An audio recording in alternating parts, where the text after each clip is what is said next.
जोहार। नई बुलंदी कार्यक्रम में आप तमाम दर्शकों का स्वागत है। योग, पूरी दुनिया भर में योग प्रसार हो रहा है, विस्तार हो रहा है। योग के माध्यम से लोग ठीक हो रहे हैं, अपने शरीर को ठीक कर रहे हैं, मन को ठीक कर रहे हैं, परिवार को ठीक कर रहे हैं, पूरे सराउंडिंग को ठीक कर रहे हैं। योग के माध्यम से लोग निरोग हो रहे हैं।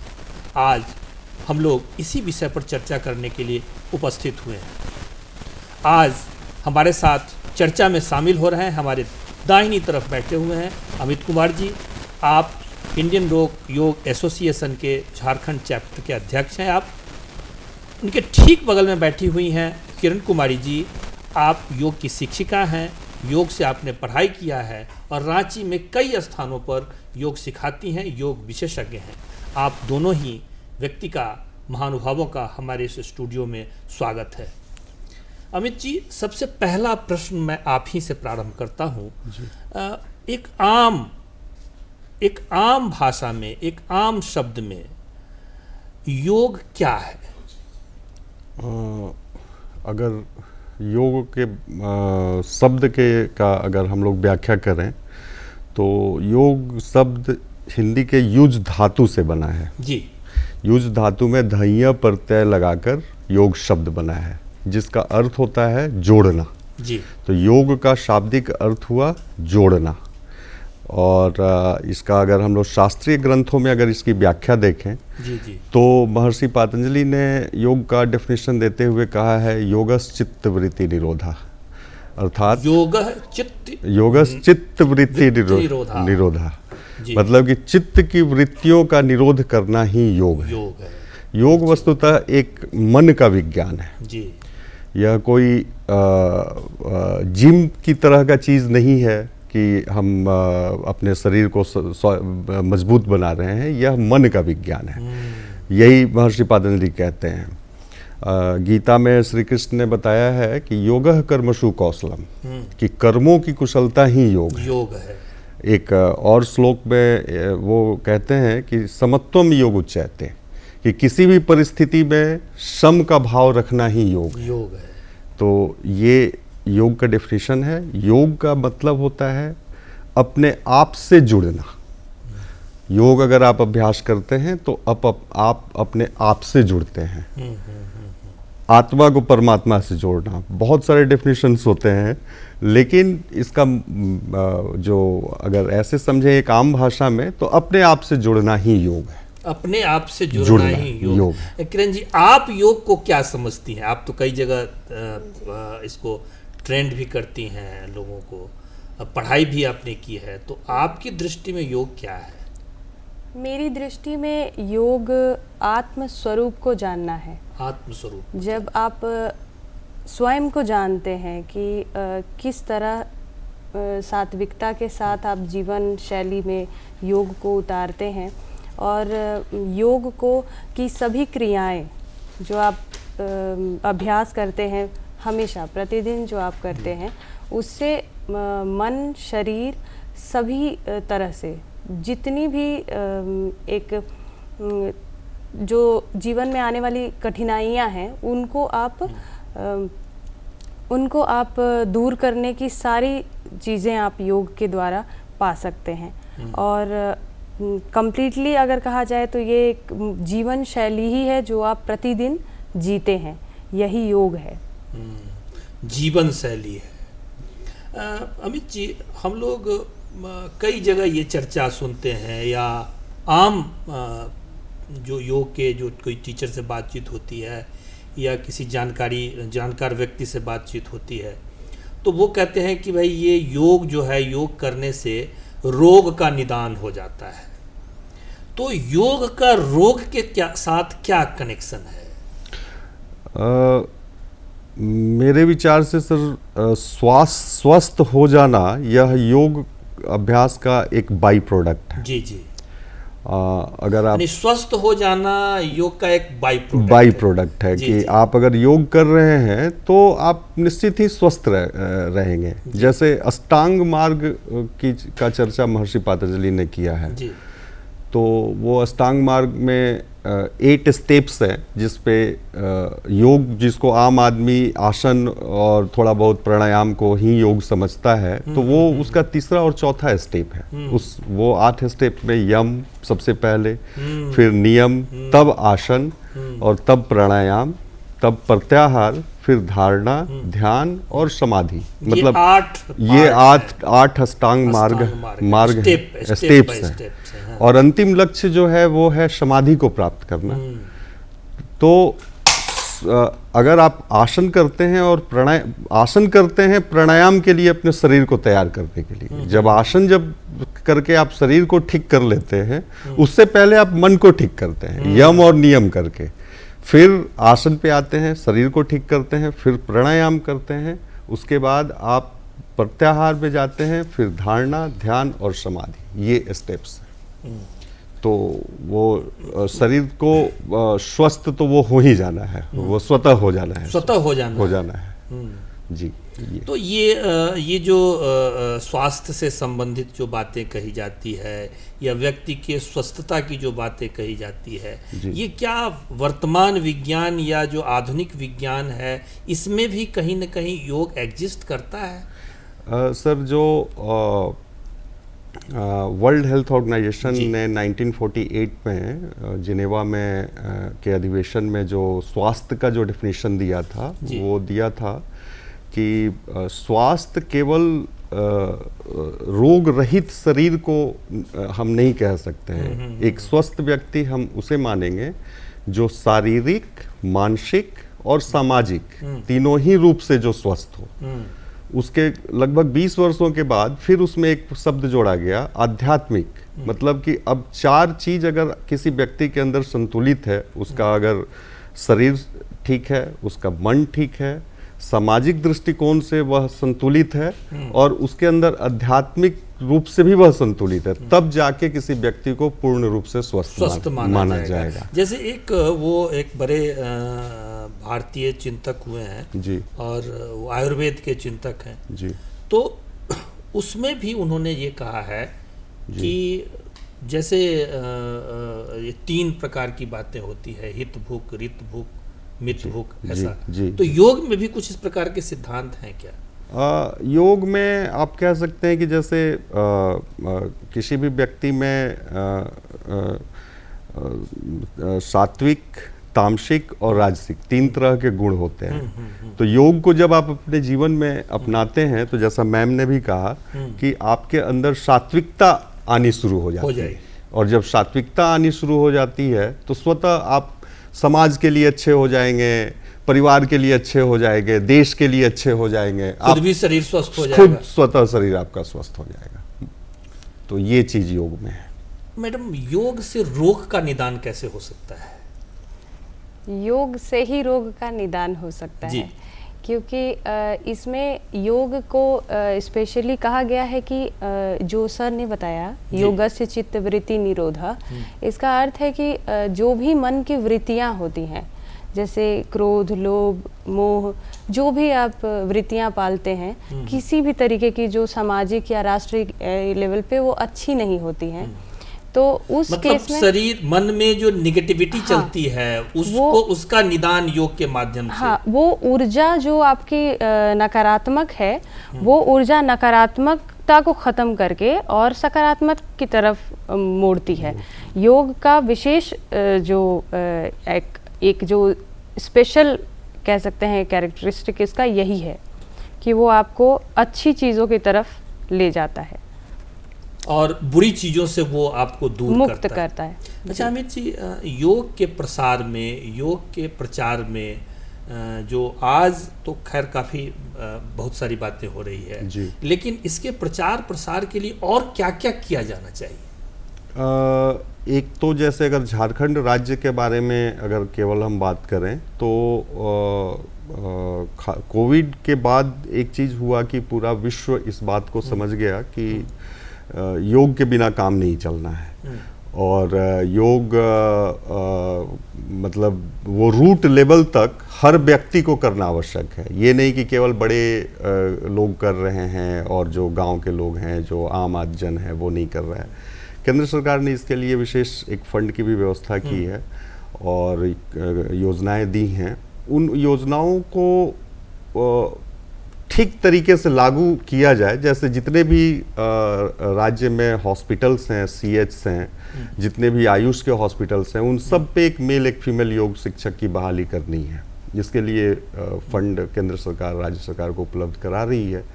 तो आवश्यकता है कि उस योजना को योजना के माध्यम से ऑनेस्टली उसको लागू किया जाए। अच्छा अमित जी, मतलब जैसे हम लोग किसी बीमारी पर योग का प्रयोग करते हैं जी, खास करके कोई बताते हैं कि भाई कैंसर ठीक हो रहा है जी, या लाइफ स्टाइल जो डिजीज है जी, उससे पर भी योग का काफी रचनात्मक और गुणात्मक प्रभाव पड़ता है जी, तो ये कैसे पड़ता है योग पर जी, और कौन कौन से योग करने से इस पर प्रभाव पड़ता है? जी, जी। वो हमारे उपनिषद में एक पंचकोश की व्याख्या की गई है कि मनुष्य के अंदर एक पंचकोश होता है, जिसमें सबसे बाहर का जो लेयर है उसे अन्नमय कोश कहते हैं, उसके अंदर का जो लेयर है उसे प्राणमय कोश, उसके बाद मनोमय कोश, फिर विज्ञानमय कोश और फिर आनंदमय कोश, जिसे हम आत्मा कह सकते हैं। तो कोई भी जो डिजीज पैदा होता है वो मनोमय कोश में होता है। महर्षि वशिष्ठ संहिता में जो श्री राम के जो योग गुरु थे, उन्होंने भी यही बात उनको बताया कि पहले मन में आधि उत्पन्न होती है, तब वही आधि कुछ दिनों के बाद व्याधि में कन्वर्ट हो जाती है। तो सेम चीज ये है कि मन में पहले रोग उत्पन्न होता है, किसी भी तरह का कोई तनाव कुछ भी आया, बहुत लंबे समय तक वो रह गया, तो वो धीरे धीरे आदमी के श्वास की गति में वो परिवर्तन लाएगा और फिर वो कुछ दिनों तक श्वास वो गलत तरीके से चलते फिर वो रोग के रूप में शरीर में परिलक्षित होने शुरू हो जाए। एक ये जो हमारे जीवन में जो लाइफ स्टाइल डिजीज आते हैं, जैसे हार्ट में प्रॉब्लम हो गया या शुगर की बीमारी हो जा रही है या मतलब मोटापा ज्यादा हो जा रहा है, तो कौन कौन सा योग करने से कैसे कैसे इस पर प्रभाव पड़ता है? जैसे हम लोग अगर किसी का ट्रीटमेंट करते हैं तो हम लोग 3 चीज़ एक साथ लेकर चलते हैं कि पहले तो योगासन कराकर उसके अन्नमय कोश को ठीक किया जाए, फिर प्राणायाम करवाकर उसके प्राणमय कोश को संतुलित किया जाए और फिर ध्यान करवाकर उसके मनोमय कोश को ठीक किया जाए। प्रयास तो ये कौन कौन से मतलब कौन कौन सा प्राणायाम करना है या कौन कौन सा योग के आसन करने हैं उनको? वो जैसे आप अगर डायबिटीज आजकल बहुत कॉमन डिजीज है, तो डायबिटीज की अगर बात करें तो डायबिटीज में हम लोग 2 तरह का आसन, एक मत्स्येंद्र आसन, स्पेशलाइज्ड मत्स्येंद्र आसन जी, वो मत्स्येंद्र नाथ थे, गुरु गोरक्षनाथ एक हठ योगी थे, उनके गुरु का नाम मत्स्येंद्र नाथ था। उन्होंने ही इस योगासन को डेवलप किया था और अपने गुरु के रेस्पेक्ट में इसका नाम मत्स्येंद्र आसन रखा। अच्छा, ये डायबिटीज स्पेशल ये आसन है, मंडूक आसन है। और इसके बाद प्राणायाम जब आप करते हैं तो जैसे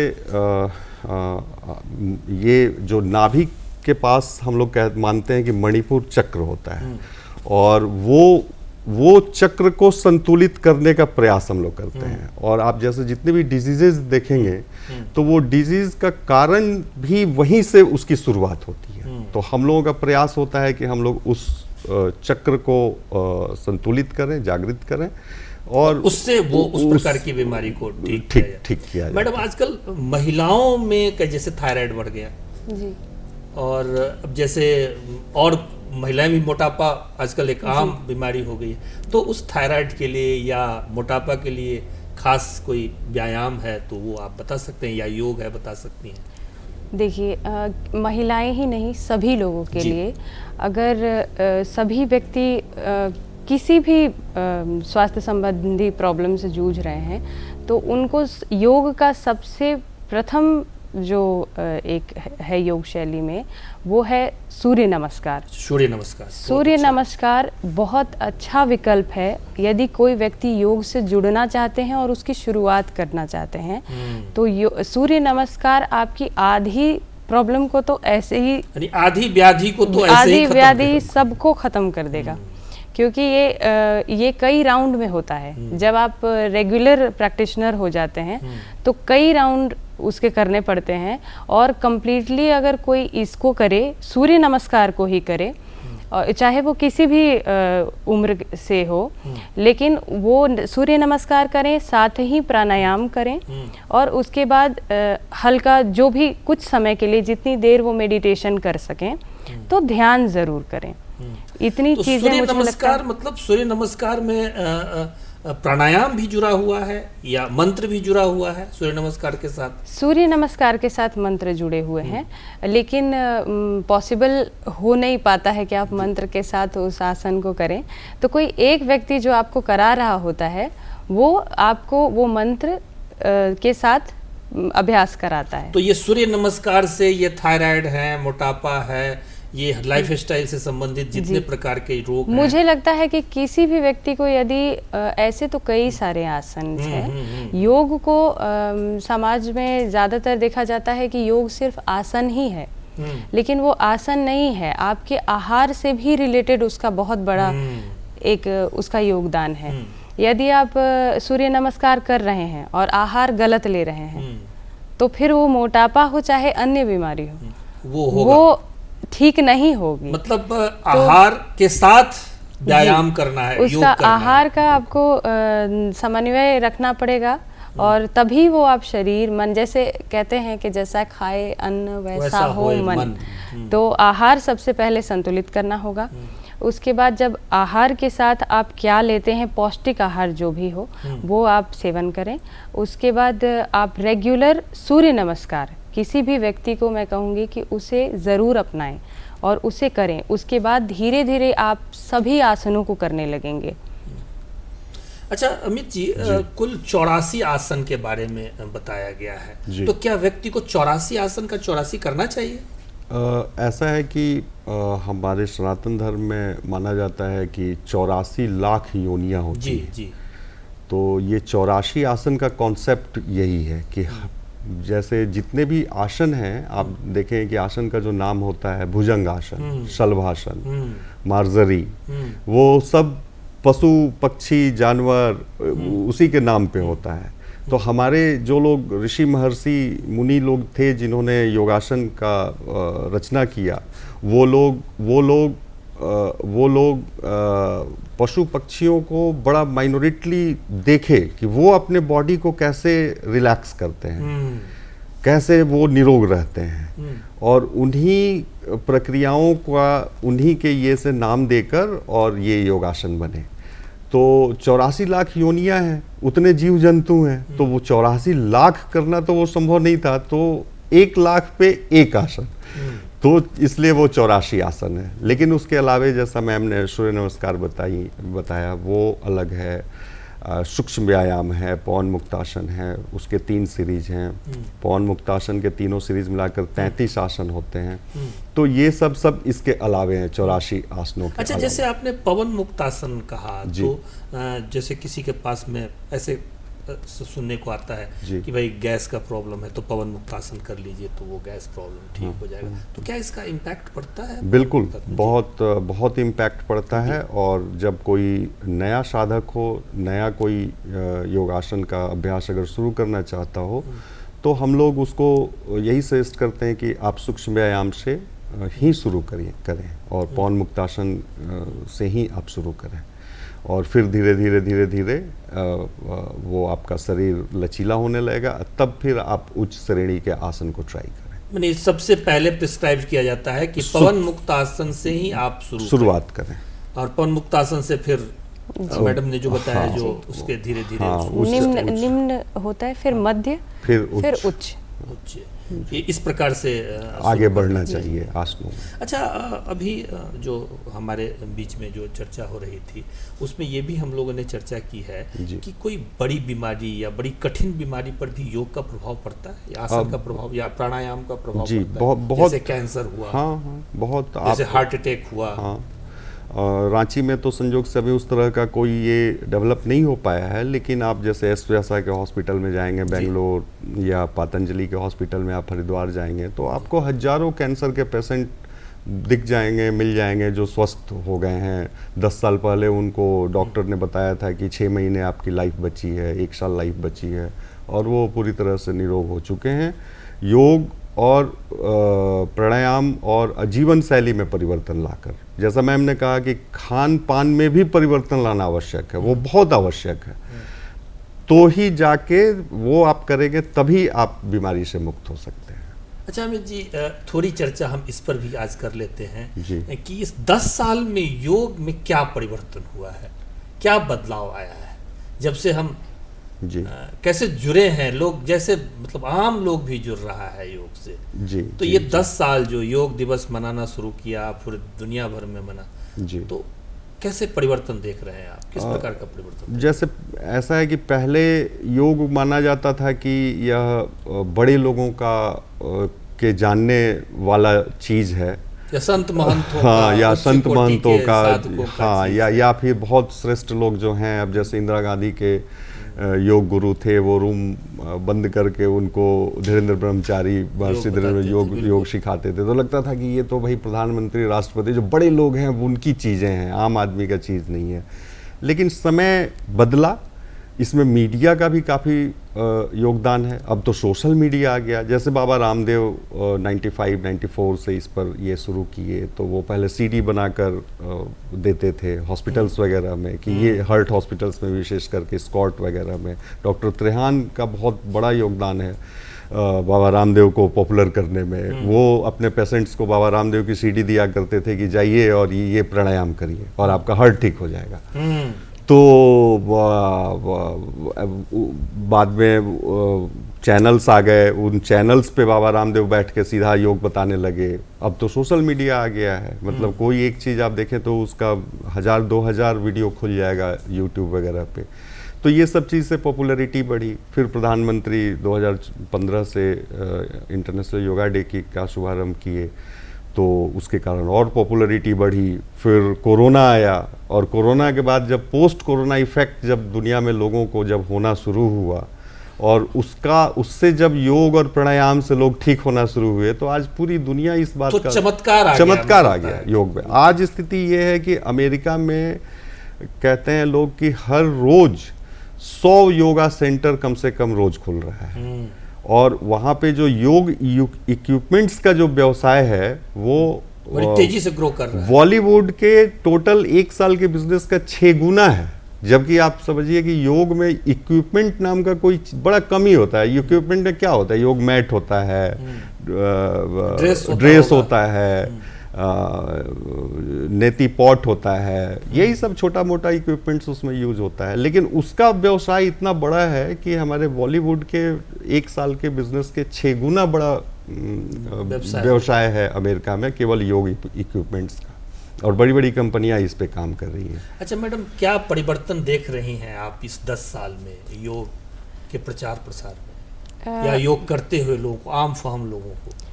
जैसे 10 साल के पहले की बात अगर करें तो बहुत सारे ऐसे जो युवा थे, वेस्टर्न कल्चर की तरफ बहुत झुकाव था उनका। और अक्सर आपने सुना होगा कि कोई भी व्यक्ति, अगर आप पूछें कि आप स्वास्थ्य के लिए क्या करते हैं, तो वो आपको जिम का नाम ज़रूर बताता। बिल्कुल। कहता कि हाँ मैं जिम जाता हूँ। लेकिन इन 10 सालों में जिम को रिप्लेस किया है योगा ने।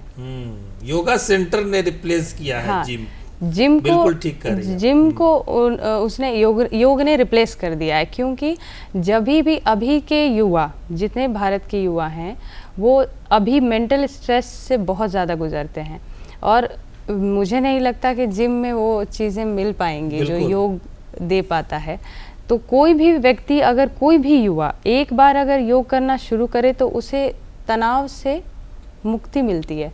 तो वो धीरे धीरे क्या करते हैं, व्यक्तिगत रूप से उनका एक अनुभव होता है, उसके बाद वो अपने परिवार में उस चीज़ों को कहते हैं, फिर उसमें परिवर्तन होता है। परिवार में यदि वो चीज़ें चली गई तो वो समाज में चला ही जाता है, सामाजिक तौर पे उसमें परिवर्तन आता है, और धीरे धीरे मुझे लगता है राष्ट्रीय लेवल पे वो ठीक हो जाता है। तो ये परिवर्तन 10 सालों में मैंने देखा है कि बहुत सारे युवा जो वेस्टर्न कल्चर के तरफ थे, वो मुड़कर अध्यात्म की तरफ आ गए हैं योग के कारण। तो ये बदलाव मैंने महसूस ये किया। बदलाव महसूस आपने जी। किया है। योग से और क्या क्या हो सकता है? योग से एक तो जैसे शरीर स्वस्थ होगा और अगर समाज स्वस्थ होगा, हेल्थ पे जो सरकार का जो खर्च है वो खर्च घटेगा, व्यक्तिगत खर्च भी कम होगा, प्रोडक्टिविटी बढ़ेगी। और जैसा श्री कृष्ण ने बताया है कि योगः कर्मसु कौशलम, चाहे जो व्यक्ति जो भी काम कर रहा है वो अगर योग को अपने जीवन में अपनाया है तो वो अपने काम को परफेक्ट करेगा। भले ही वो हाउसवाइफ हो या कोई डॉक्टर हो, कोई इंजीनियर हो, चार्टर्ड अकाउंटेंट हो या मतलब कोई भी व्यवसायी हो, तो वो अपने काम को ज़्यादा परफेक्टली कर पाएगा। हर व्यक्ति अपने काम को तभी परफेक्ट कर सकता है जब उसका दिमाग कंसंट्रेट रहेगा, और दिमाग के कंसंट्रेशन की तकनीक योग सिखाता है। आज हम लोगों ने शरीर पर, मानसिकता पर, समाज पर, देश पर और विश्व पर योग का सकारात्मक प्रभाव क्या पड़ रहा है, साथ ही साथ योग से लोग निरोग कैसे हो रहे हैं, ऐसे तमाम बिंदुओं पर हम लोगों ने चर्चा की। आप दोनों विशेषज्ञ हमारे स्टूडियो में आए, आप दोनों का आभार। इसी के साथ हम अपनी टीम के साथ हम विदा लेते हैं, और इसी तरह आगे भी हम आप लोगों के समक्ष उपस्थित होते रहेंगे। तब तक के लिए जोहार, नमस्कार। नमस्कार।